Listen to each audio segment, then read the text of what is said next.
Okay, so let's quickly write another test over here. I'm going to do public void local test 02. I'm going to do same thing, driver, navigate, go to URL. And then we're going to assert is false, false. Just a little bit of a different test. And obviously throw in the test attribute there so that our Visual Studio knows it's a test and we know how to run it. Now, let's take a look at our Test Explorer here.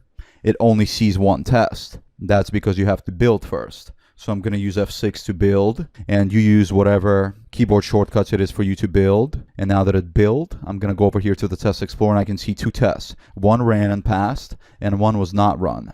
So I am going to run both of them. So I can do that by doing run all. And so we'll see what's going to happen. So you can see it's setting up here, loading tests. Now it's running the test. Here it pulled up the first test.